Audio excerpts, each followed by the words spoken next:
Hola, bienvenidos y bienvenidas. Vamos a partir, así que les pido por favor silencio.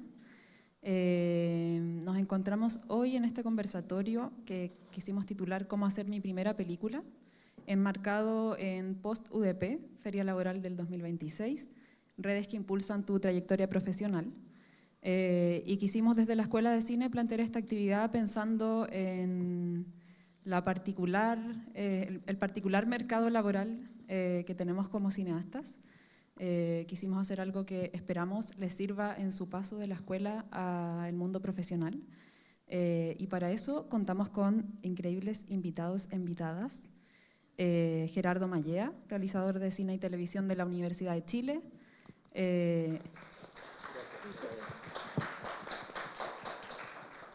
Experto en comités de evaluación y en fondos concursables del Fondo de Fomento Audiovisual del Ministerio de las Culturas y las Artes. Roberto Doveris, director de cine y productor también, y fundador de Niña Niño Films.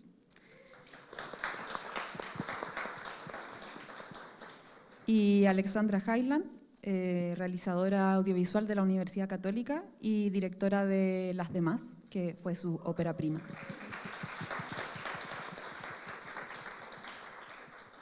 Vamos a iniciar esta conversación, les dejo la palabra a ustedes y al final vamos a tener un momento también para que ustedes hagan preguntas a los invitados e invitadas. Así que les dejo ahí, anoten si es que se les ocurre algo que quieren preguntar para que esto sea lo más provechoso posible para ustedes. Eso, empezamos. Bien, voy a tomar la palabra en primer lugar. Primero, agradecerle la invitación a la Escuela de Cine y Animación de estar en esta oportunidad con dos realizadores que admiro. Quisiera partir un poco poniéndome en el lugar de las personas que están frente a nosotros, que son estudiantes en su mayoría.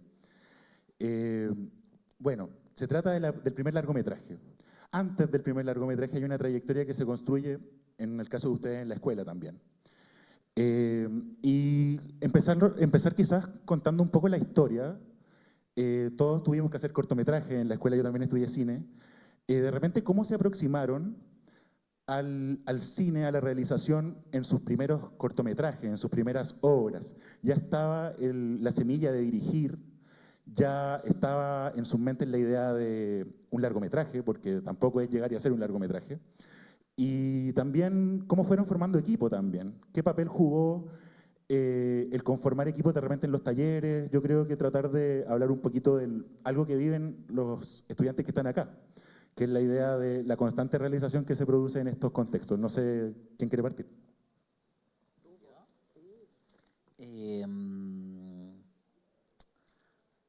Es que igual, como que mi sensación es que era otro mundo. Sí. Mi experiencia fue 2005, 2010. Hace Ese 20 años es para el los que no son bloque en buenos que con las estudié. matemáticas. Claro. Y te diría que, por un lado, es súper importante encontrar filiación con gente con la que puedes trabajar y hacer cosas. Y en el caso nuestro, yo diría que ese núcleo estaba conformado por los compañeros que tenía yo en ese momento, bueno, los amigos, más bien que los compañeros, los amigos, y era Nico Guzmán y Isabel Orellana. Entonces, nosotros tres hacíamos muchas cosas. Bueno, Isabel Orellana ahora es productora, programadora, Nico Guzmán también es director. Hacíamos un montón de cosas y es que es muy malo decir esto en un contexto académico, pero los cortometrajes de los talleres eran nuestra última prioridad. En ese momento era muy escaso el acceso a las cámaras, entonces nosotros nos planificábamos muy bien para hacer cortometrajes fuera de la escuela. Entonces, por ejemplo, hicimos 3 o 4 cortometrajes que en realidad no eran de taller de la universidad. Y con Nico Guzmán, ya en cuarto, quinto año, trabajábamos haciendo videoclips. Entonces nos contrataban para hacer videoclips. Entonces nosotros levantábamos producciones que para nuestra escala eran más o menos medianas, grandes. Entonces luego los cortometrajes de la U nos salían demasiado fácil. Y de alguna manera dialogaban esas dos instancias, pero creo yo que lo más formativo fue hacer esos cortometrajes fuera de la universidad y los videoclips, ese training de estar corriendo, tener que grabar mucho material en poco tiempo, porque que lata ver un videoclip con 3 planos, era como un desafío, es un training brutal. De puesta en escena, de cámara, de conocer bien los equipos porque hay que sacarlo rápido. Entonces creo que ahí se cocinó el oficio. Pero, a ver, igual teníais otros ramos, ¿no? Teníais que leer. ¿Cómo era? Porque ahora yo veo las mallas de cine que tienen un montón de ensayos y tienen como otros ramos que son como se tratan de leer estética, no sé cómo será acá, me imagino que es parecido, yo vengo de la Universidad de Chile. ¿El tiempo era distinto hace 2 décadas, Roberto? ¿O qué pasó? ¿Cómo encontraste el tiempo? Había tiempo porque había ganas. Entonces leíamos todo, nos sacamos excelentes notas, nos despertábamos temprano, nos quedamos en la casa. Hay cosas que las generaciones de ustedes no hacen, pero por ejemplo, o sea, yo sé que no las hacen porque no es la costumbre, pero por ejemplo, quedarse mucho en la casa de los amigos para hacer más eficiente el tiempo juntos, ustedes no lo hacen. Pues. O sea, yo tampoco lo haría ahora, es como el mundo el que cambió, no es como que las generaciones hayan cambiado, pero en esa época pasábamos mucho tiempo juntos, o sea, mucho tiempo. Y nos quedábamos en la casa trabajando sin dormir, en las casas de los amigos. Yo me acuerdo que con Nico Guzmán una vez editamos sin parar todo un fin de semana y no dormimos. Y nos turnábamos para dormir para seguir editando. Entonces creo que el tiempo es muy fructífero cuando en realidad estás disfrutándolo, porque podría parecer una tortura, pero cuando lo estás disfrutando, en verdad se hace muy grato y creo que las mallas de las universidades y los horarios de las universidades tienen que pensarse para que los estudiantes tengan ese espacio también. Tú sabes, somos colegas con Gerardo en la Universidad de Chile y yo soy como un gran crítico de que el nuevo horario de clase sea de 10 a 6, porque no deja ninguna ventana para que tengamos tiempo de conversar, tiempo de ir a la biblioteca, tiempo de hacer nada. Y la verdad es que tampoco creo que los estudiantes estén ocupando entre las 8 y las 10 en la casa. Se despertarán a las 9, no sé. Entonces, siento que es como un diseño pensado como en una eficiencia de ocupar la infraestructura, un diseño pensado para ocupar los créditos o las horas de presencia, pero en realidad los tiempos muertos son súper importantes. Los tiempos muertos de las micros, los tiempos muertos de estar con un amigo en una mesa y tirar ideas, porque obviamente en esas conversaciones es que surgen cosas. Entonces, hay que pasar tiempo fuera de la universidad. Ese es en resumen, lo que quiero decir. Gracias, Roberto. Alexandra, no sé si no sé cuál fue tu periodo en la universidad, no sé si yo por ejemplo salí en 2012 de la carrera de cine, no pues entré en 2012, salí en 2016, no sé si te tocó un mundo igual de distinto que el de Roberto, sentís que tenías un poquito más de compatibilidad con la realidad que están viviendo los chicos, que es un poco más, yo creo, mediática en términos de uso de dispositivos. Un poco conocer también tu experiencia cuando estuviste al frente. Hola, yo igual tampoco, o sea, yo cuando estaba en la universidad estaba como partiendo en las redes sociales, no partiendo, pero me acuerdo como que Twitter era como ese mundo. Yo tuve una experiencia muy distinta a la de Roberto, me da vergüenza escucharte, no, o sea, de emoción, ¿cachai? De como de eternidad. Sí, o sea, estoy súper de acuerdo con lo de los tiempos muertos, pero yo era más porra en ese sentido de como leer todo y terminar. Te admiro mucho, de verdad. Qué ganas, sí, qué ganas. Yo, en cambio, me eché ficción, pero igual después hice una película de ficción, entonces fue como ¡ah! ¿Vieron? Y como sobre tu pregunta como de antes, como que quería decir como la dirección, siento que para mí como esas cosas de la universidad me enseñaron a como cuál era como el A, de la A a la Z de hacer una película y de hacer como un trabajo. pero, o sea, obvio que le importaban como, como que quién te apaña en esa situación, porque todos sabemos como que el audiovisual es una cosa súper como compleja y, o sea, no compleja, pero digo como que te vaya a tener que despertar temprano, vaya a tener que hacer cosas como que son raras o que a uno no le gustan, vaya a tener que estar mucho rato despierto, y en eso es como fundamental estar despierto con gente que te caiga más o menos bien. Sí, yo no tenía así como ese power trio que tenías tú en la universidad. Pero sí como que terminaba dirigiendo, que era una cosa, creo que quizás como de personalidad, que a mí me pasaba en general que uno como que terminaba liderando cosas, ¿cachai? Como que en el colegio era como, ay, ¿quién es el jefe del grupo? Y yo como, ya, bueno, y yo. Y que creo que a veces la dirección igual tiene un poco eso, que es como, porque es el rol más pajero, o sea, no, pero es un rol difícil, que tiene que ver con convocar y con hacer muchas pegas que parecen como que uno pensaría que no hay que hacer.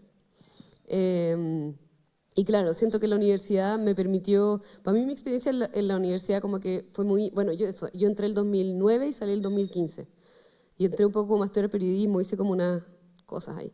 Y para mí como fundamental fue poder leer mucho en la universidad y ver muchas películas, como que recuerdo con mucho cariño la biblioteca de la universidad, era enorme y bueno, y además en la católica pasaba que uno tiene acceso a las bibliotecas de todos como los campus y podía pedir como el libro un día y te avisaban cuando llegaba, eso era muy bacán. Y recuerdo pasar mucho tiempo, claro, en la biblioteca viendo películas o como, sí.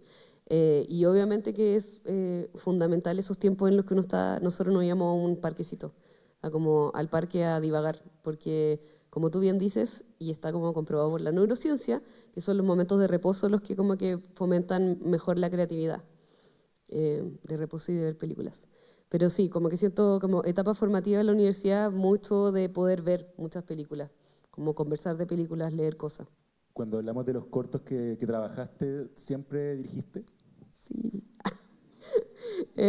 No, sí, no, a ver, obviamente hice muchas cosas porque además uno, verdad, eso puedo decir, ya, perdón, se me había olvidado, pero como trabajar mucho en los cortos de los otros compañeros, yo me acuerdo haber estado como en el patio de chica, o sea, como en primer año, escuchando gente como, necesito a alguien, y yo, hola, yo puedo ayudar. Y claro, y ahí metiéndose como en diversos roles, que creo que también es uno de los como de los buenos caminos hacia la dirección, que tiene que ver con de verdad pasar por todo. O sea, haber sido eléctrico, haber sido asistente de arte, haber sido asistente de dirección, ser productor de una película, creo que todo te lleva a poder dirigir. Y ahí, claro, igual siempre me acuerdo que siempre me gustó un poco la dirección, me gustaba mucho el guión, me acuerdo haberme ofrecido de continuista, como haber hecho harta continuidad. También, bueno, el departamento de arte es el más divertido, wink wink, pero y todos tienen como distintos tiempos. También igual, o sea, ya después en el mundo laboral creo como que, no sé, hacer producción, a pesar de que pueda sonar fome, es alucinante, porque es como que estáis realmente levantando una película. Eso me fui por las ramas. Momento para un tip de los fondos audiovisuales. En la línea de cortometraje no se les va a evaluar el currículo a nadie. Por lo tanto, si ustedes tienen un equipo con el que se lleven bien, con el que ya entiendan que tienen una colaboración fructífera, vayan al fondo audiovisual a postular un cortometraje, porque los largometrajes se evalúan currículum, con ese equipo. Es una oportunidad. Tengo otra pregunta para ustedes. Me parece que ya sabemos un poco de dónde venían, pero el salto de pensar en un largometraje me parece interesante. Ambos hicieron sus largometrajes relativamente jóvenes, o sea, son jóvenes aún. Y quiero preguntarles cómo surge la idea del largometraje, cómo distinguen la idea de un cortometraje de la idea de un largometraje, en qué momento les hace ese clic y cuándo deciden dar el paso, digamos, quizás asociarse con alguien que lo pueda hacer posible, cómo llegaron a ese primer largometraje, cuéntenos un poquito cómo fue la historia, fue una gran iniciativa que tuvieron, fue una oportunidad que vieron y la tomaron, ¿cómo fue? Puede hablar el que quiera, obviamente. En mi caso partió porque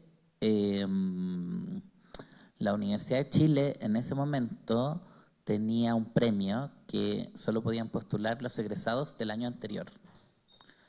Y era un fondo minúsculo. Duró como 2 años. Duró como 4. Yo vi 2 películas. Bueno. Reinos, claro. ¿Y ahí se acabó? Ah, bueno, dura 2 años. Y era una plata que encima la daba Banco Estado. Sí, había un convenio Sí, extraño, sí. me lo han explicado 1000 veces, nunca lo entendí. Yo tampoco. Pero era muy minúsculo, pero fue diseñado por Carlos Flores, si no me equivoco. Sí, él se acuerda. Sí. Él recuerda con mucho cariño como esa gestión. Po. Claro. Permitió hacer 2 largometrajes de ópera prima. Increíble. Entonces, el concurso consistía en que los que ya estaban egresados, o sea, ustedes el siguiente año, enviar un guión escrito y una propuesta, pero en verdad era sobre todo el guión. Entonces ahí yo me propuse a terminar un guión que había empezado antes y darle forma y eso. Así como eso fue como el puntapié inicial y después me asocié con Mimbre, que en ese minuto ya estaban haciendo películas, entonces ya habían hecho 1 o 2 películas y yo tenía ya Niña Niño porque por lo de los videoclips, de hecho ya existía por eso, entonces comenzamos a hacer las plantas. Y nos demoramos cerca de 3 años o 4 años en comenzar a grabarla. ¿La hiciste con el fondo de la universidad o buscaste en otros lados? Entiendo que te asociaste con Mimbre, que me imagino que algún poder de producción tenía, pequeño podría haber sido, pero existía. ¿Cómo llegaste a Mimbre y cómo fue esa ruta? Porque tú también eres productor, entonces creo que debes tener muy clara en tu conciencia cómo fue esa ruta. La verdad que no, porque fue hace mucho, 15 años, harto. Pero yo me imagino que debe haber sido por Naomi Campbell, que dirigió Camila José Donoso, que está acá. Seguramente la vi y dije, wow, se pueden hacer películas con muy poco y pueden quedar increíbles. ¿Quién produjo esto? Y ahí conocí a Rocío Romero, que es la mejor persona del mundo, punto, sin discusión. Y Rocío Romero trabaja con Dani Camino, en el fondo las productoras de Mimbre son un grupo, pero cada una produce sus propias películas, es bien especial el modelo. Entonces Dani Camino estaba produciendo un grupo de películas y Rocío Romero tomó las plantas para producirla ella. Y no ganamos nunca el fondo audiovisual, entonces me imagino que levantamos financiamiento rajuñando paredes, como de a poco, una cosa aquí, una cosa allá. Y lo que sí me acuerdo es que justo antes del rodaje nosotros grabamos en mayo, junio, quizá era medio invernal, y hicimos una vaca con nuestras devoluciones de impuestos. Rudo. ¿Cuándo devolvían impuestos? En la época en sí. que devolvían impuestos. Bueno, hicimos el rodaje, lo hicimos con eso, más la plata de la Universidad de Chile, un equipo pequeño, muchos meritorios. Y fue la primera película para muchos de los que estuvimos ahí. Pelayo Lira, de hecho, fue mi asistente de dirección. Mayra Morán fue continuista. Diego Aguilar fue sonidista. Natalia Olivares, que ahora se dedica en verdad más a la mediación en la Cineteca, fue la directora de arte. Bueno, y así fue como una oportunidad para muchos que queríamos hacer una película. Era un mundo en donde no se hacían tantas películas al año tampoco, entonces era más difícil tener la experiencia de estar en un rodaje y eso de alguna forma era algo atractivo para todos los que estábamos allí. Pagamos sueldos muy bajos, pero parejos, que creo que eso sigue siendo mi política. No sueldos bajos, sino parejos. Como que hay, según yo, los modelos de producción tienen que hacer sentido en todos lados. No puede ser que le pague a todo el mundo poco y de pronto a alguien, porque lo quería en la película, le pagues mucho. Y eso genera como un desequilibrio que termina haciendo ruido, si no en el rodaje, después igual hace ruido. Entonces, de alguna manera, el modelo tiene que hacer sentido completo. Entonces fue como una cooperativa. De hecho, cuando después hubo ganancias, porque era la época en que las películas ganaban plata, la repartimos entre todos. Y había como un Excel compartido en donde como que cada 6 meses se le retornaba a cada uno de los que había trabajado en la película. Ese es el modelo.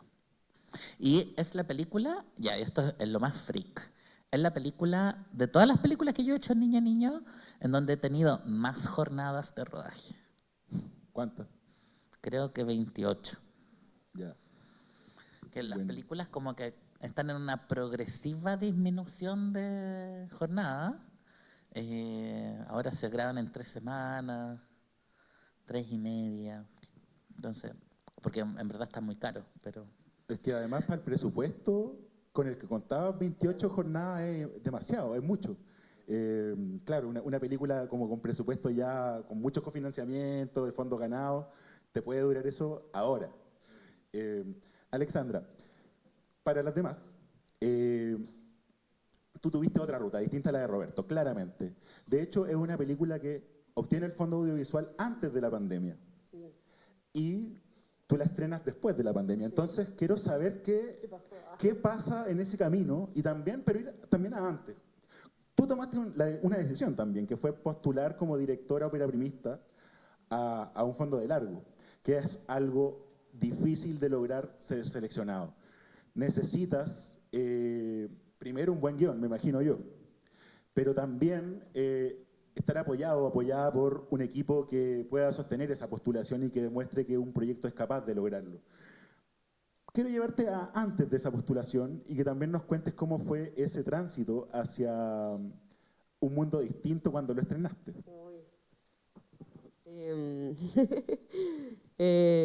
Sí, yo básicamente tenía el guión de la película, o sea, había escrito el guión, le tenía cariño y de hecho una vez me comentaron que el fondo como que, bueno, yo postulé un año primero al fondo, no lo ganamos. Y después se abrió un fondo nuevo que también duró 2 años, que era el fondo de presupuesto tipo B, que era para películas de presupuesto independiente. Para que se hagan la idea, era películas que la obligación, esa línea no funcionó. Sí, la cerraron. Porque la idea es que los proyectos se hicieran en un año, un largometraje que se hiciera en un año con 75 millones de pesos, que es un cuarto de una película barata. Sí. Y se cerró, o sea, también duró como 2-3 años, igual que la iniciativa de Carlos Flores en la Universidad de Chile. Y bueno, ese fue el fondo al que tú decidiste postular. Fue una decisión también postular a ese y no al más caro. Sí, sí. Bueno, me pasó que con la película teníamos muchas ganas de hacerla y efectivamente ya cuando ganamos el fondo, antes de enterarme que ganamos el fondo, nosotros ya estábamos bien como ya chatas, como ya filo, hagamos esto. Ya habíamos inventado un modelo de producción que era por 7 millones de pesos, pero eso era sin pagarle a nadie. Nadie le paga, nos juntamos en el metro con la cámara de alguien, nadie come, así como ya. Pero era porque ya llevábamos un rato tratando de mover la película, igual no tanto rato, pero igual un rato, no sé, 2 años, 3 años, como que igual fue súper difícil, o sea, como que el nivel de nos es impresionante, como que claro, igual era una propuesta en 2016 que era complicada porque era una película que era como comedia sobre el aborto, como que un poco tagline, que o sea, no lo decíamos porque era complicado. Pero en el fondo no fue fácil y de ahí, claro, postulábamos ya de nuevo y era como ya filo y estábamos listas para hacerlo como con este modelo y ganamos el fondo que era literal 10 veces eso y yo no lo voy a creer. Y entonces el nivel de producción como que se agrandó un montón a pesar de que igual era una versión súper chica y súper guerrilla. ¿Cómo te impactó ese cambio de escala? O sea, yo no podía creer, ya cuando estaba en rodaje yo no podía creer que podíamos arrendar una oficina. No podía creer que teníamos traslados. No, yo en el rodaje mismo no podía creer que podía ir a un lugar y tomarme un café. ¿Cachai? Como versión que yo pensaba que no iba a ser así. Y efectivamente hizo que la peli creciera. Y siento que hubo muchos momentos en que la peli fue creciendo que para mí fue súper sorprendente, porque igual como que para mí era un guión que era una historia como súper íntima, que era una cosa como que, no sé, como que se me ocurrió. O sea, no se me ocurrió, pero digo como que era una historia que nunca me imaginé que iba como a crecer tanto con la gente. Y fue como agrandándose y ganarnos el fondo nos implicó como un modelo de producción mucho más pro. O sea, igual era, claro, fuimos con... Y ahí La Selva, que es mi productora ejecutiva con la que partimos haciendo esto, Dobby también es productor ejecutivo, pero se sumó después. Ah, ¿y qué pasó con la pandemia? Bueno, nosotros grabamos en 2019, en marzo del 2019, nos ganamos el fondo en 2018, grabamos en marzo del 2019, grabamos, y llegó la pandemia, o sea, 18, o sea, como... Aparte del estallido, por si alguien estallido, no se acuerda. sí, y de ahí la pandemia, y yo igual me demoré como con el montaje, fue un poco lento, y nos pasó que con ese fondo, el fondo incluía la postproducción, y nosotros nos quedamos sin plata en el rodaje, obviamente, porque es muy poca plata. Entonces nos quedamos sin plata para la postproducción, y la postproducción es una cosa súper cara. Nosotros teníamos, les voy a dar datos a los niños, en mi versión de película indie, teníamos cotizado una postproducción que costaba alrededor de 20 millones de pesos, que normal. Y obviamente nos quedamos sin cero plata y no había cómo pagar eso. Y ahí se sumó Roberto, que partimos como siendo amigos, sí. Y Dobby era como, termina tu maldita película, pa. Y fue como, hagamos esto y hicimos una postproducción indie que pagamos a media, entre tú y yo. Y yo, anda, mis ahorros. Pero bueno, para eso uno trabaja, para producir sus películas. Y también la sumatoria de Dobby y con Niña Niño, en el fondo, a la película hizo que todo de nuevo creciera un montón. Y la película terminó estrenando en Rotterdam, que es como un tremendo festival, de esos de los que yo como estudiante de cine solo como que soñaba. O sea, yo cuando partí la película, mi sueño yo era estrenar en Bafisi, como en Buenos Aires. Como eso yo lo encontraba lo más cool, como que era lo más bacán que me iba a pasar. Y o sea, eso fue como que... Obvio que estuvimos en Bafisi, como que estuvimos en todos los festivales. Y estrenamos Rotterdam, pero eso tuvo mucho que ver con las redes que se fueron haciendo en el camino. Como, bueno, y que obviamente la película tenía un corazón lindo, no sé. Pero como que todo fue creciendo de forma muy sorprendente. Alexandra, ¿cómo te diste cuenta que lo que tú tenías entre manos era un guión de largometraje? Porque uno puede partir escribiendo una historia pensando que es un corto.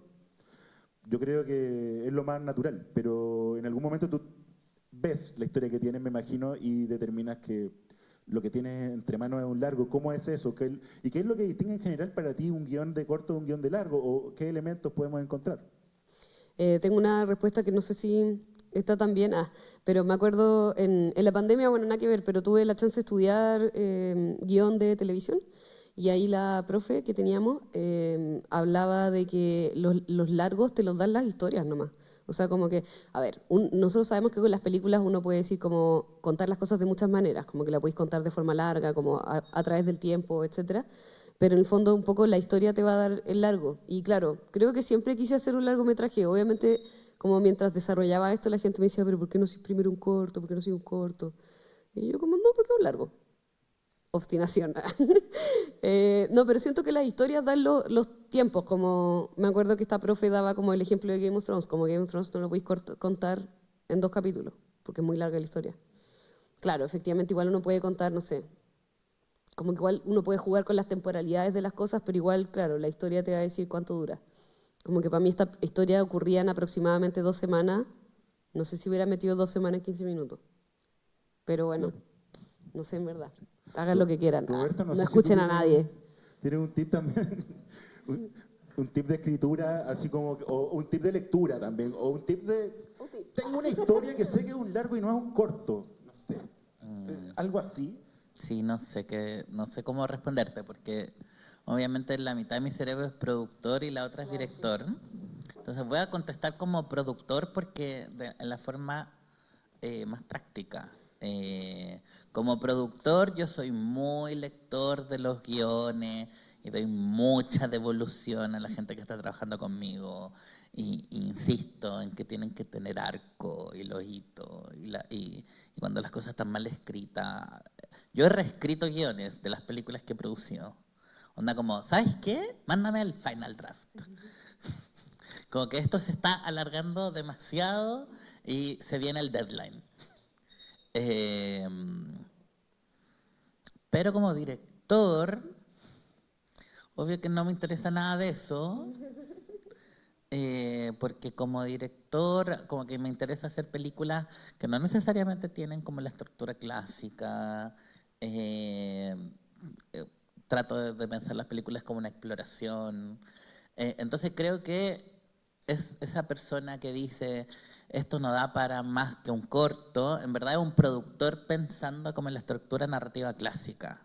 Pero cuando uno ya ha visto suficiente cine, uno sabe que hay historias que pueden durar lo que sea, porque las películas no son una historia narrativa clásica, sino que son tiempo, espacio y una imagen. Entonces, en verdad, si yo hago una película de un solo plano en donde no pasa nada, igual es una película. Entonces, me parece que hay que tratar de ser muy creativo pero astuto, y el consejo sería, hay que moverse entre esos dos, es como un péndulo entre esos dos lugares.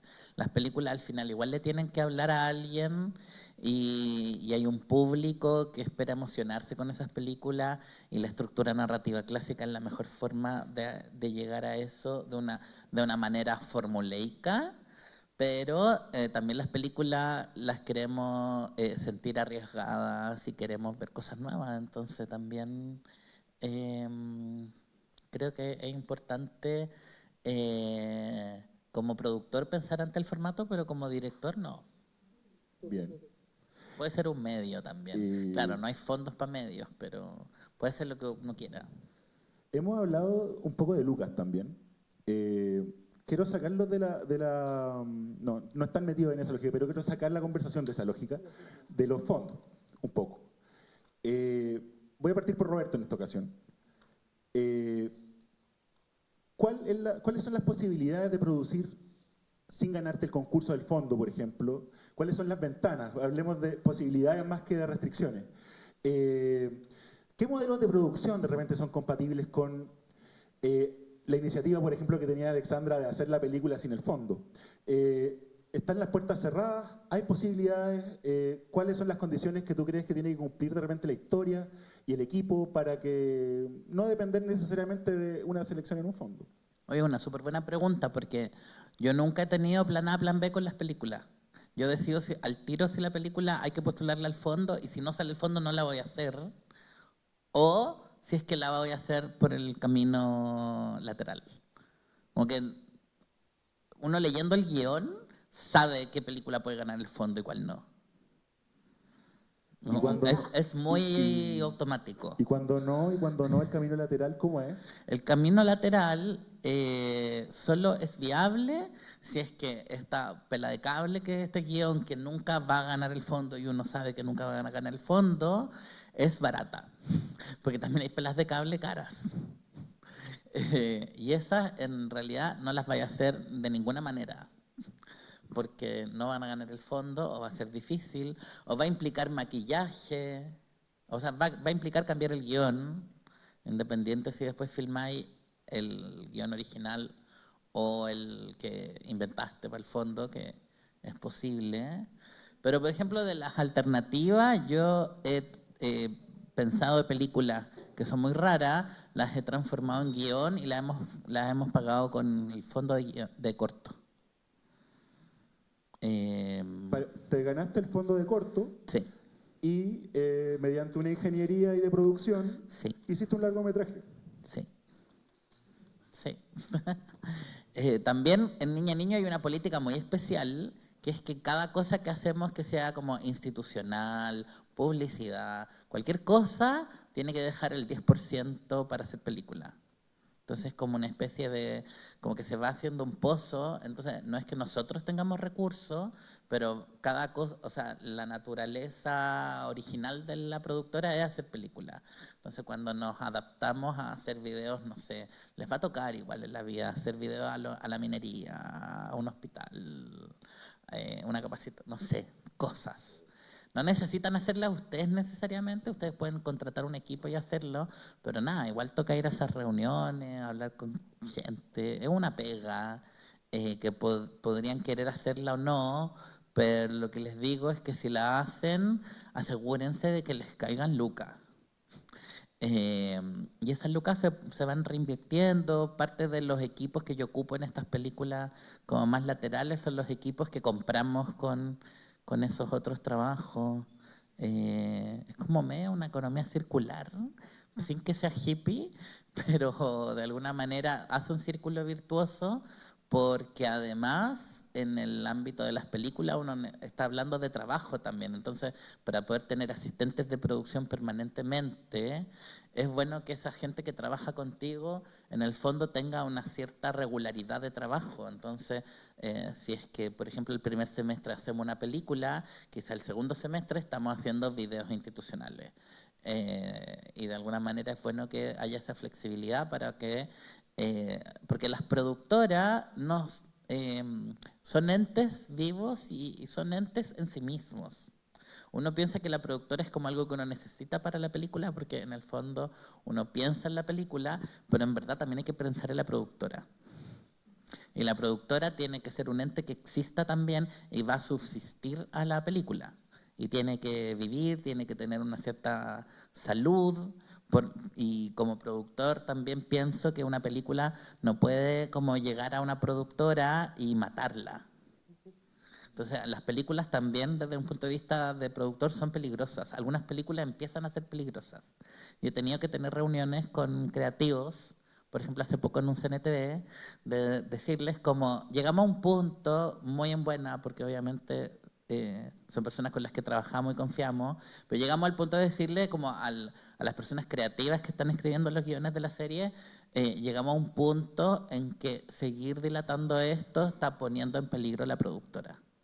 Y como que no vamos a tolerar que pasemos ese límite, porque en realidad también queremos cuidar la productora y todas las otras películas y proyectos que se están haciendo en la productora.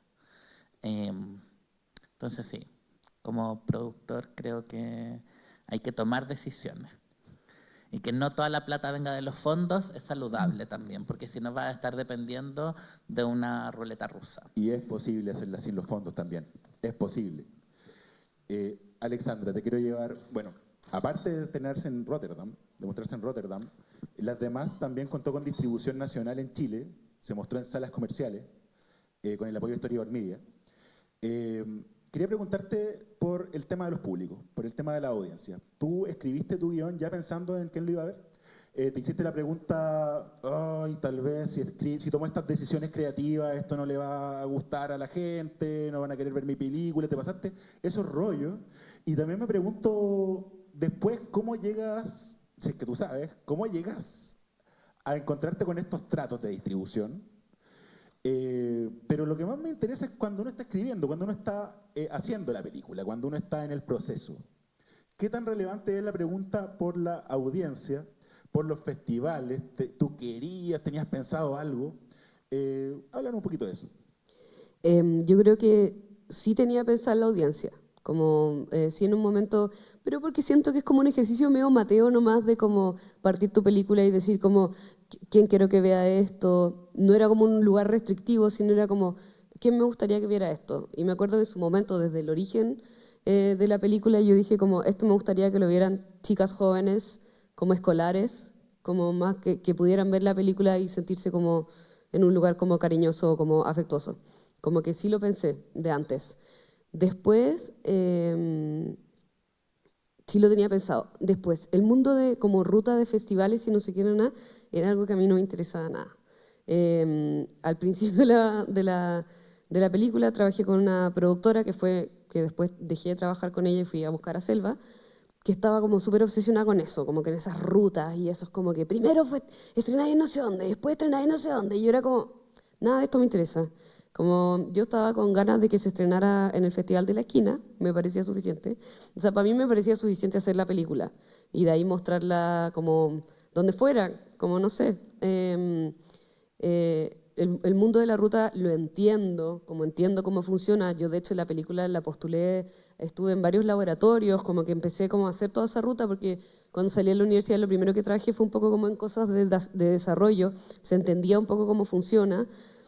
Pero no me interesaba nada, a mí me interesaba hacer la película, me parecía súper ridículo. Y de hecho, según las estimaciones de esta persona, yo no hubiese partido estrenando en Rotterdam, no sé. Sí, lo entiendo. Y bien, y uno entiende que es como que es funcional a la industria en la que estamos y a cómo se venden las cosas.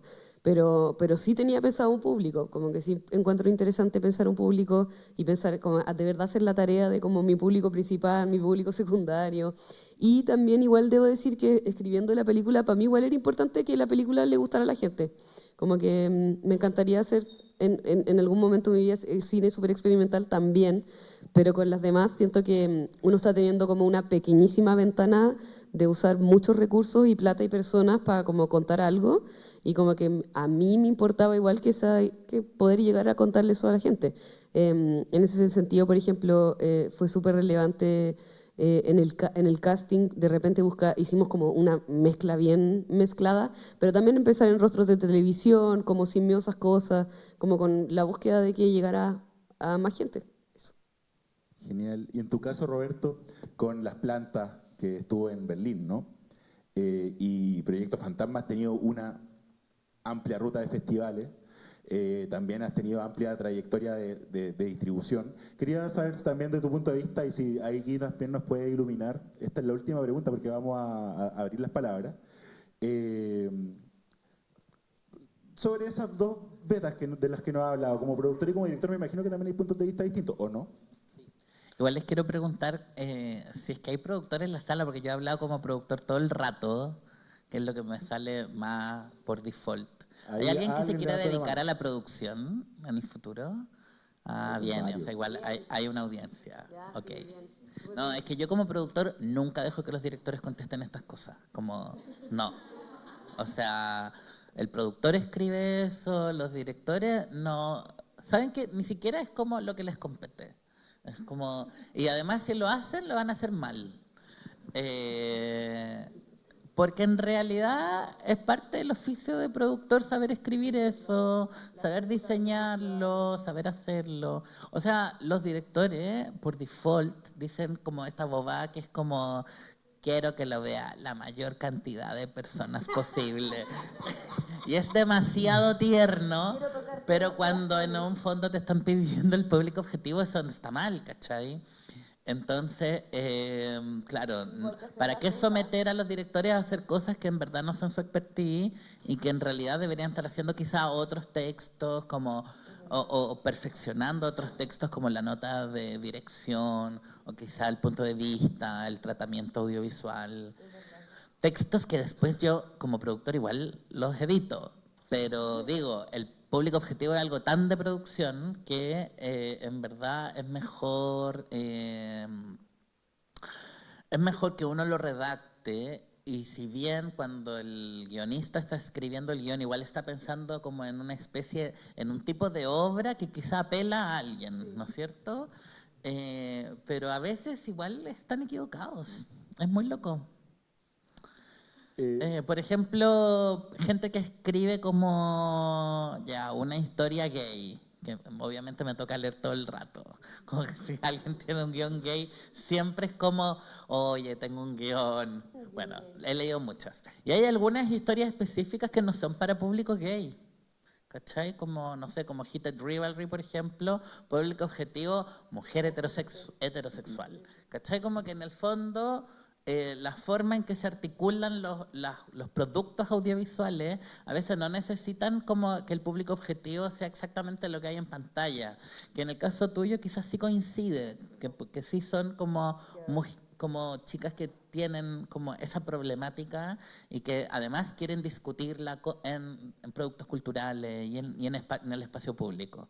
Pero a veces no coincide, a veces uno piensa, por ejemplo, en una película de tercera edad y el público objetivo no es tercera edad, son estudiantes de cine de 30. Entonces, a veces el público objetivo se define por el estilo de la película. ¿Cachai? Como creo que Tu es una respuesta pregunta nos difícil. hizo transitar también un poco por ese formulario que tenían que llenar los productores, porque en el formulario de los fondos hay un apartado que es la estrategia de público. Yo quería preguntarte si le hayas achuntado en tu estrategia de públicos cuando ponís los festivales, porque me da la impresión que lo que quiere el evaluador cuando lee esa estrategia es como que tú tengas un manejo un poco más amplio de, por ejemplo, referentes. Por ejemplo, mi película se parece a las demás tuvo este recorrido, y mi película podría llegar. Y tal vez no, tal vez no, tal vez no va a llegar. Por ejemplo, yo siempre pongo el caso de Malquerida de Dana Gilbert, que estrenó en Venecia. Y es el documental que hemos visto. Y en la estrategia de público de Dana Gilbert no estaba en ningún lado, voy a estrenar en Venecia. Lo que hizo su equipo fue básicamente entregar referentes. Pues mi película se parece a esta, vamos a tener en tal y tal, si nos va bien vamos a llegar a tal. Pero como un poco, cuando uno escribe en el formulario, cuando uno quiere hacer su primer cortometraje, su primer largometraje, creo que lo que busca el evaluador es que el productor que está haciendo eso más o menos entienda de lo que habla, ¿o no? ¿O no, Roberto? Sí, no, o sea, qué bueno que lo mencionaste, Gerardo, porque en verdad cuando uno rellena, uno dice rellenar el formulario, que lata decirlo así, porque es un formulario, pero también uno en un dossier debería tener como un diseño de público objetivo chiquitito o una idea, y encuentro que cuando uno se enfrenta a eso, efectivamente tu rol no es ser pitonizo, no es como achuntarle justo al festival que vaya a ir.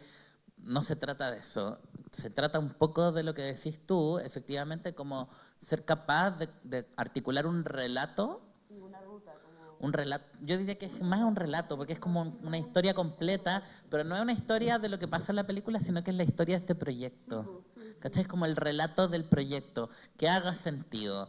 Si me dicen que un documental que se va a hacer como con hojas impresas y que va a estrenar en Venecia, no tiene ningún sentido, ¿me entendí? Y Pero, registros de la cárcel que las mismas exacto, internas o lo sea, hacen. de hecho que haya ido a Venecia es increíble, pero no contradice el hecho de que en el momento del proyecto el relato tenía que hacer sentido en ese momento.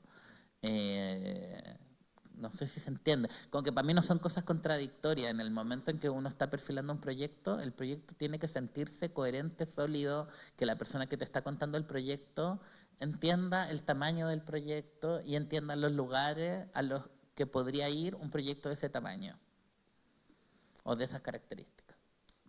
Muchas gracias. Tenemos que dar paso a consultas del público. Ojalá tengan varias consultas, si no, yo voy a tener que seguir haciéndole preguntas.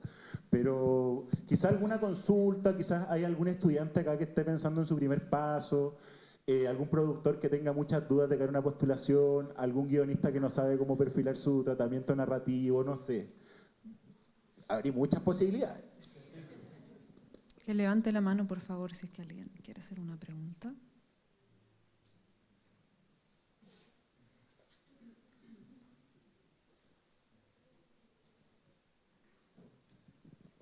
Hola, muchas gracias por todo lo que hablaron. Mi pregunta va más o menos a lo que decía que tuvo una productora mientras estudiaba para hacer los videoclips. Eso al menos a mí me parece medio imposible, como a mí y a mis compañeros. Entonces quisiera saber cómo nace eso, cómo uno podría fundar una productora y empezar a hacer videoclips estudiando.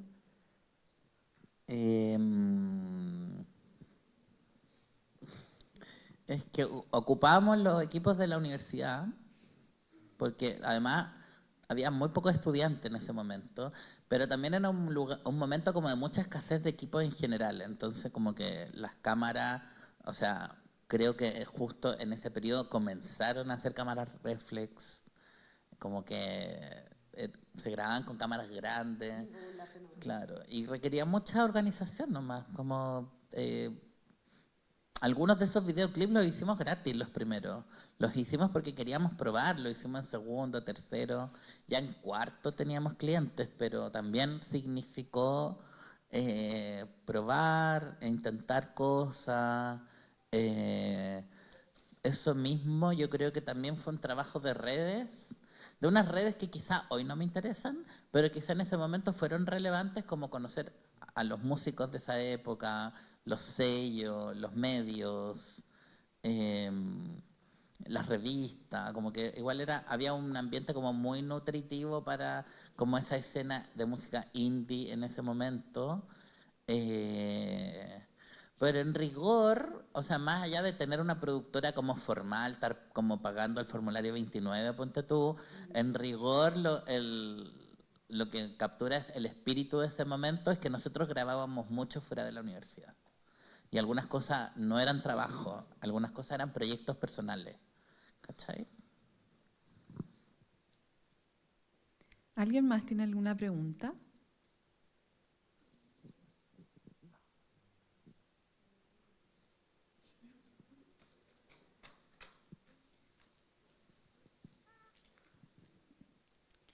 Hola.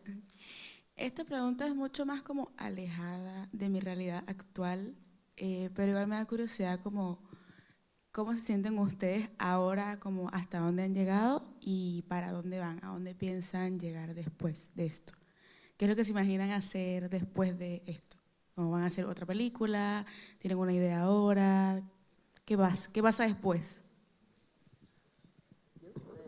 Sí, obvio. Yo no puedo creer a ver, que estoy viva.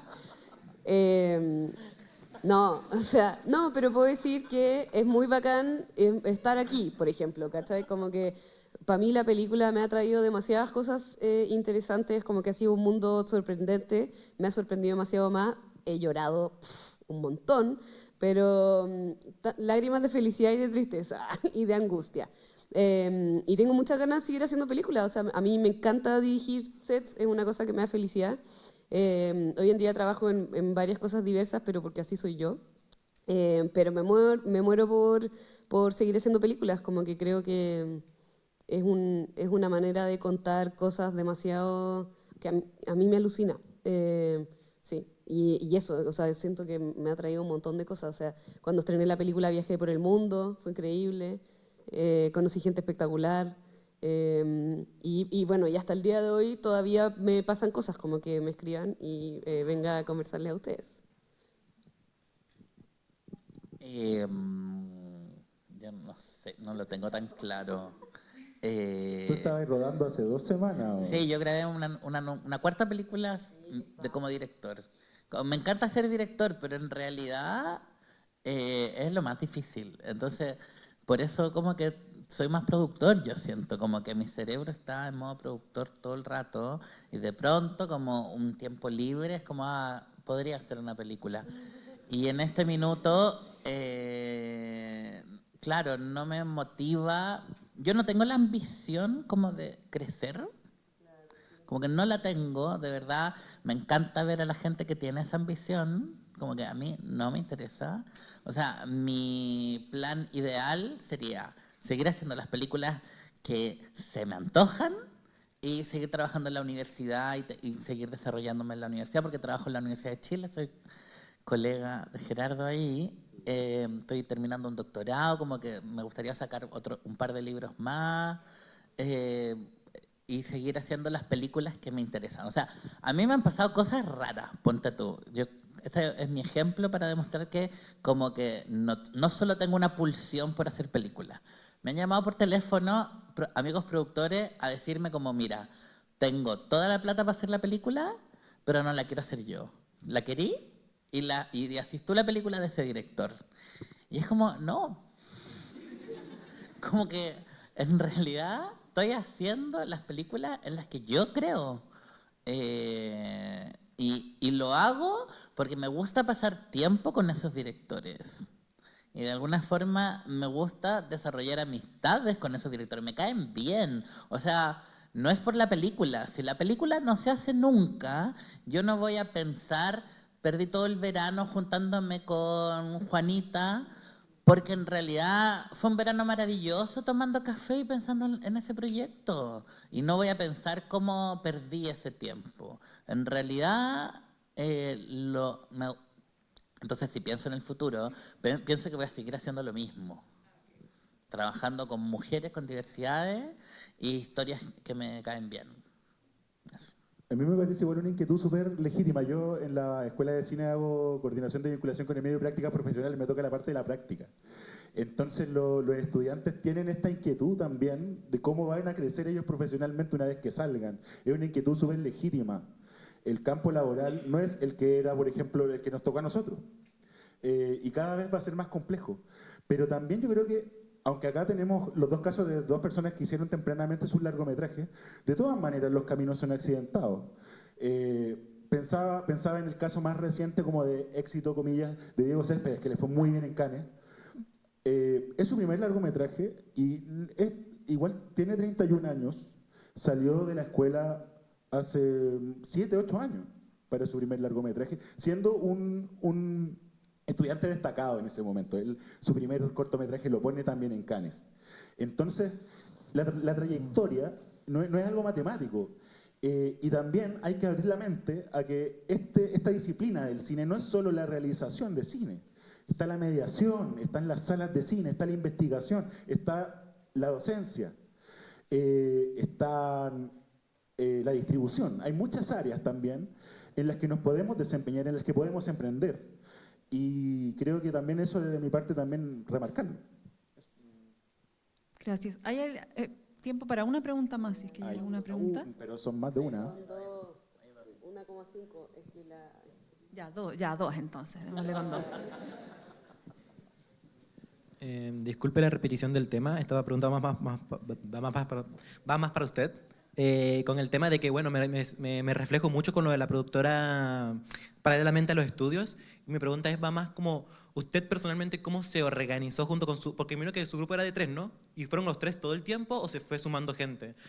¿Y cómo se organizaron eso? ¿Cómo no se desmoronaron entre ustedes o perdieron el rumbo, perdieron la... Es una súper buena pregunta. Ha mutado mucho los miembros de la productora, pero por ejemplo a Isabel Orellana yo le desarrollé un proyecto, fuimos a los laboratorios internacionales y la película no se hizo. ¿Se fijan? Como ya está. Y a Nico Guzmán participa como productor en 2 de sus películas, pero él ya no participa en la productora, sino que como que hace sus películas de manera como... Solo se dedica a hacer sus películas, eso quiero decir. Y ahora, por ejemplo, estamos trabajando, Diego Mapache, quizás lo conocen, por Matapanqui, él trabaja en Niña Niño desde hace 2 años, estamos desarrollando su siguiente película, entonces es sangre fresca.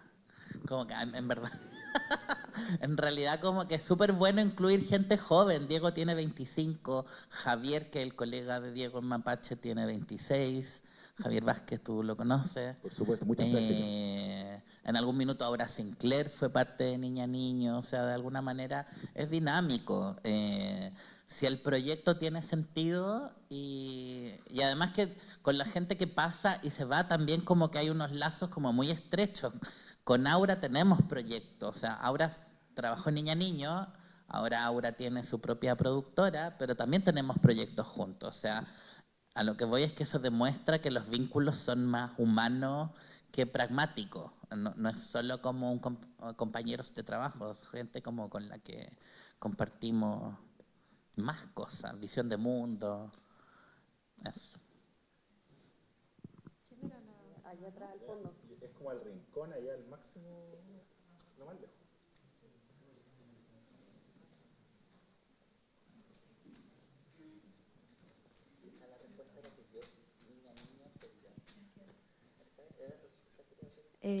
Hola.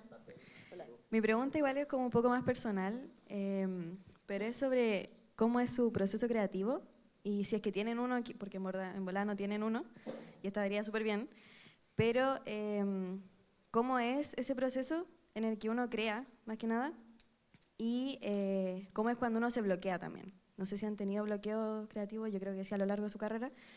¿Y qué le ha servido para salir de eso o para distraerse en ese sentido? Eso, gracias.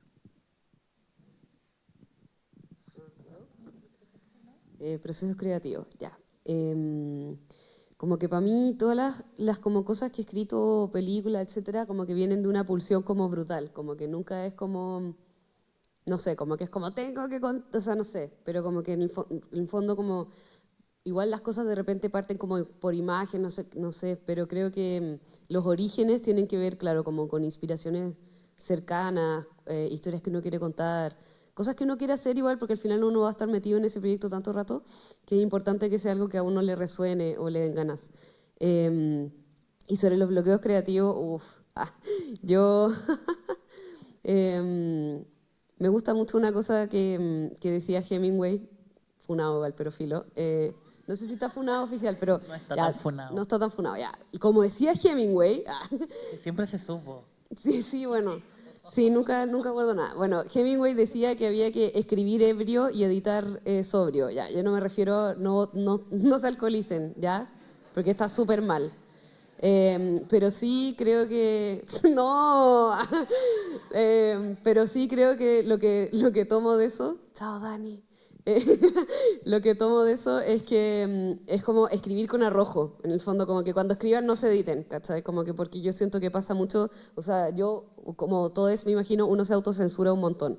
Entonces, al escribir sin autocensura, a mí me gusta escribir así, todo lo que como que me da lo mismo, como que con arrojo. Y después le doy un tiempo de descanso en general. Para mí es súper importante dormir. Entonces, como que muchas cosas, como que me tomo una siesta, o sea, no una siesta, pero me duermo. Como que le doy un día, una noche a las cosas, a la idea, no sé qué. Digo, escribo, duermo. Y de ahí reviso. Como con otros ojos. Quizás el mismo péndulo que habla Roberto, que es como de dirección-producción. Como que dejo como ¿cómo se llama? El animal feral, escribir, y después como el otro, editar. Y eso, yo me doy tiempos. O sea, yo me pasa que me mareo, entonces como que escribo, de repente me bajan como unos choclones de escribir y me pego, no sé, una semana así, y después como que no lo puedo mirar. Y lo otro que es muy importante es sociabilizar las ideas y las cosas que uno está escribiendo. A mí me da, o sea, como no te puedo ni explicar la vergüenza que me da siempre, pero hay que hacerlo nomás y hay que romper ese miedo y no sé, y sentarse con el amigo que te lea el guión y te mire en la cara y te diga como, ¿cómo se te ocurrió esto? Y uno como, ay, no sé. Ya, pero eso, como sociabilizarlo y darle tiempos, yo eso hago. Y siempre escribir con arrojo, sin miedo, como filo, escriban. No borrachos, porque el alcohol hace mal, pero en el fondo con ese espíritu, como con el espíritu no censurante. Dije no censurante. Es que Dobby habla mucho más lindo, pero eso es porque es la Universidad de Chile. Y lee mucho más que yo, lee demasiado más que yo. Pero también hace eso bacán a veces en las duplas, porque en el fondo yo tengo a Dobby, que va a decirme como si importa la ruta de festival. No, pero como productor. Sí, eso, como busquen también en su equipo cosas que no hacen ustedes y confíen en su equipo. Yo cada vez que tenía, perdón, Naker, me fui para otra, pero cada vez que estaba aterrorizada en las demás como dirigiendo, me iba a una esquinita y me acordaba que tenía un equipo increíble y que a veces eso es lo que uno necesita. Amigos. ¿Algo que añadir? Yo como que planifico los procesos de escritura como si fueran vacaciones. Onda, Hágale caso a Dobby que tiene como sistemas. Onda, desde marzo sabéis que en mayo te vaya a ir 7 días, conseguís como un lugar bonito, o sea, tenéis tiempo para pedirle a alguien la casa en la playa, sin estar mirando el celular, que es terrible igual. Pero para eso uno se desconecta, como para poder despertar temprano, dar incluso el tiempo de esquivar, hacerlo. Como estáis ahí, te dais unas vueltas, no sé qué, pero en el momento en que te escribí, sabéis que esa semana tiene que salir algo. Para mí es importante hacer eso porque no soy tan bueno con el poco a poco. Entonces como que trabajo mucho, lo termino y después reposa para después los momentos que decía Lale, que también es bueno socializar. Yo, ¿sabéis qué? No lo hemos dicho y yo sí les daría un tip. Júntense 5. Cada uno con un proyecto, pero desarrollen los cinco proyectos con distintos roles y postúlenlo a los laboratorios. Ese es mi tip. Y es súper importante trabajar en grupo. O sea, no puede ser tan solitario el proceso de desarrollar un proyecto. Puede serlo la escritura, pero después necesitáis a alguien que te lea, necesitáis a alguien que te recomiende películas, necesitáis a alguien que te diga que el final es atroz, ¿cachai? Como se necesita. Y es nutritivo. Y es más fácil ver la paja en el ojo ajeno. Y eso es muy verdad. Entonces, cuando uno ve la falencia en el guión del otro, uno comienza a ayudarse a sí mismo para ver las que uno no puede ver, porque verlas de uno es muy difícil. Y no es por ego, es solo como por distancia. Sí, porque no se marea. O sea, como... ¿Tú tienes? Yo tengo... Sí, no, es para darle distancia a los proyectos, o sea, como que eso es lo fundamental, sí, no porque uno diga como, ay, soy bacán, sino que sí. O sea, yo siento, por ejemplo, cuando pasa con las versiones y versiones de guión, cuando cambiáis, ponte tú el nombre de un personaje, y uno, bueno, está en la versión 17 y todavía se llama Gerardo y es como, ¡ah! pero porque te mareáis, po. Entonces alguien más ve y dice, todavía no le he cambiado el nombre aquí. Eso y cosas más profundas también. Yo también quiero hacer una pregunta. El guión tiene una estructura que es bien particular en la ficción, sobre todo. ¿Cómo empiezan a escribir? O sea, ¿empiezan a escribir el guión? ¿O escriben como 10 páginas? ¿O lo tienen en la cabeza y lo vomitan como en una especie de, no sé cómo llamarlo, corriente de conciencia? ¿Cómo es ese primer acercamiento a la página en blanco? ¿Cómo la llenan esa página en blanco? ¿Y cuándo deciden empezar a escribir el guión si es que no parten por el guión? ¿Cómo es? Yo súper desordenado. Me gusta mucho ponerme a escribir escenas al tiro, porque de repente son como escenas, y después voy, como que tengo distintos documentos. Tengo generalmente un documento como del fondo de mi cerebro donde pongo ideas y cosas que se me ocurren. Tengo mi documento donde tengo mis 10 pasos como súper ordenados. Trato de partir en una escaleta, obviamente. Y voy jugando a meterme en esos distintos documentos y eso, a veces me pongo claro, pero eventualmente uno pasa de, igual eventualmente tenéis que escribir un tratamiento y eventualmente, como que a veces las postulaciones ayudan, como igual uno tiene que escribir una sinopsis, pero por ejemplo, no sé si la sinopsis es lo primero que escribo en mi proyecto, quizás lo primero que me escribo en mi proyecto es un párrafo medio vomitado y luego son algunas escenas y después es una... Claro, y después es un tratamiento, no sé, de forma desordenada. Hablas de escenas. Hablas de escenas. Escenas tipo Final Draft, por ejemplo. Sí, ya, sí. Interior, o sea, punto, ya. lugar, día, noche. Tu forma de encontrar las escenas ya con el encabezado, exterior, interior, perfecto. Sí, es que a mí el guión me fascina mucho, me apasiona y siento que es un documento como muy loco que uno va moviendo y de repente, claro, y de repente me veo escribiendo guión como productora y me trato de salir de ahí, y de repente me veo escribiendo guión como directora y trato de salir de ahí también, y de ahí trato de volver a ser guionista, y después eso, sí, perdón, es como con mucho desorden mental, pero con muchos documentos y con harta pega en el fondo. Sí, yo, más hablar de cómo lo hago yo, porque... Doy como me siento y lo escribo. ¿Para qué? Yo creo que lo que sí les recomendaría a ustedes es que lo hagan como dice el manual. ¿Qué significa? Escribir una sinopsis bien hasta el final, en media página, y después escribir un tratamiento de 10 páginas que cuente todo, y después escribir el guión. Y lo menciono porque lo que Ale hace, que es como más desordenado, es porque ella puede y porque alguna vez lo hizo como manual. Entonces después de esa experiencia, en verdad se pueden desordenar todo lo que quieran, porque en el fondo van a saber dónde les aprieta el zapato, cuáles son los documentos que más les facilita y cuáles no.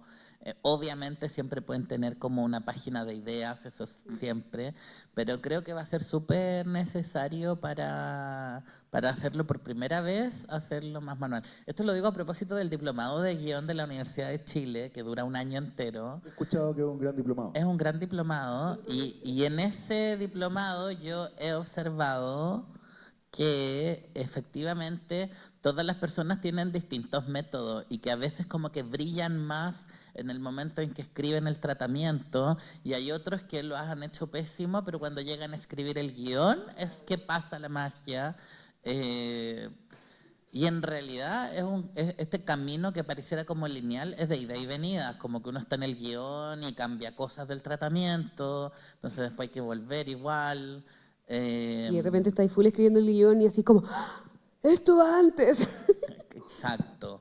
O ¿por qué estoy en esta escena? O eso como que hay que cortar. En general uno escribe más de lo que al final queda, entonces... También un tip bueno que me dieron una vez era ponerse a escribir, o sea, como cuando ya no podía escribir, ponerse a escribir como lo que no escribiría y nunca, como lo que más te cargue, como la escena más ordinaria, como filo, como para darlo. No, pero es verdad lo que dice Roberto, háganlo en orden, sí, es lo mejor, sí. Sinopsis, tratamiento, guión. Sí, sinopsis, tratamiento. Y escaleta entre medio si se puede. Y escaleta entre medio si se puede. Ya, para cerrar, aunque Roberto se adelantó un poquito, quería pedirle a cada uno si pueden dar un consejo final para acá los chicos estudiantes y eso, para los tres, por favor. Yo lo voy a repetir el mismo. desarrollen proyectos. Desarrollar significa escribir todo lo del guión, pero también pensar los proyectos, encontrar una imagen bonita. Y mi propuesta es que no lo hagan solos, que encuentren partners, alguien que pueda producir. Por último, si no hay productores, hagan como hacía la vieja escuela. Tratos de palabra en que si yo te produzco a ti, tú me produces a mí. Sí, po. Como, no sé, Jiménez y Andrés Weisblut en algún minuto lo hicieron con Los Debutantes y Ilusión Óptica. ¿Eran sus primeras películas? Sí. Un trato. Yo te produzco a ti, tú me produces a mí. Hagan eso y yo creo que las primeras puertas que ustedes tienen que tocar son los laboratorios. Esos son los espacios que los van a ir validando, sobre todo para proyectos de largometraje. Son instancias, además, en que van a conocer otros proyectos, van a conocer profesionales, son profesionales que van a haber leído sus proyectos, entonces les van a dar devoluciones. Son espacios nutritivos, son espacios de networking. No necesariamente todo lo que se dice ahí o pase ahí es vital, pero de alguna manera uno empieza a sentir que los proyectos avanzan y así naturalmente también van a ir viendo cuáles de los proyectos son los que avanzan más rápido. A veces es impredecible, a veces uno tiene 5 proyectos, a veces uno quiere mucho uno más que a los demás, con tu hijo favorito, pero en verdad el otro empezó a avanzar, no sabéis cómo, algo tiene que funciona y así es. Entonces, creo que también no se desvivan por un proyecto. Por eso creo que también es bueno que hagan un par de proyectos, 3 proyectos, que los lancen a esa vida que son los laboratorios y que ocupen esos espacios como también momentos de aprendizaje. No sé qué decir, no, ya lo dijiste todo. No, yo quería decir un consejo. De guata. No, ya, o sea, mi consejo de guata, pero es que se contradice con algo que no. No, yo quería decir, hagan cosas importantes. Uno gasta mucho tiempo y muchos recursos y uno mueve a un montón de gente para hacer una película tonta. Y no tonta me refiero a que no sea divertida. No que no sea divertida, porque no, pero digo como algo como burdo o como que se te ocurrió un día cualquiera, como que... ¿Quieres dar ejemplos? Sí. No, pero... no, pero hagan algo que les importa, o sea, usen el espacio para algo, para el bien. No, pero de verdad, como que es súper peludo, o sea, yo encuentro que, o sea, no quiero desmotivar a nadie, porque de verdad mi misión en la vida es que todos hagan sus películas y todos cuenten su historia, porque si no lo hacemos nosotros, uno no sabe quién lo hace, pero igual hagan cosas importantes, que le haga sentido.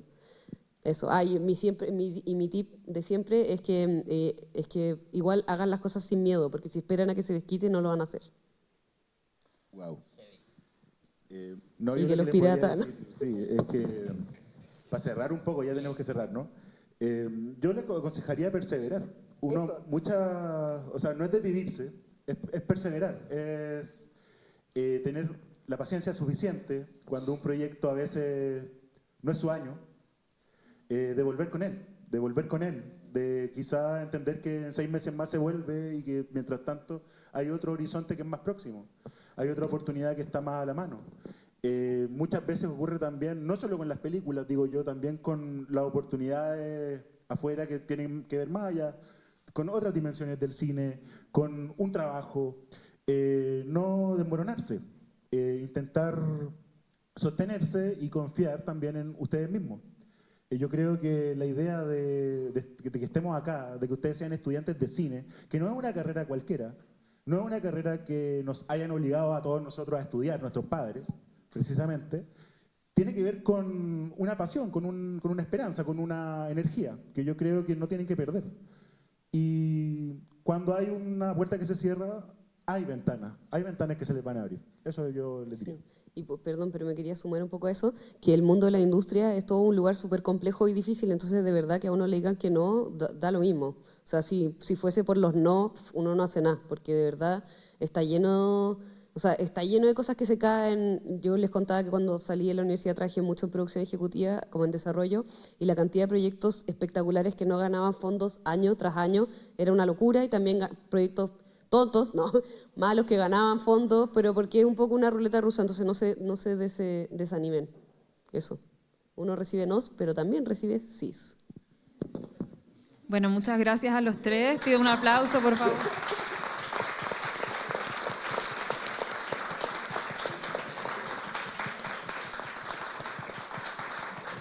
Y gracias también a ustedes por venir y por hacer preguntas y estar atentos y atentas. Cerramos con eso.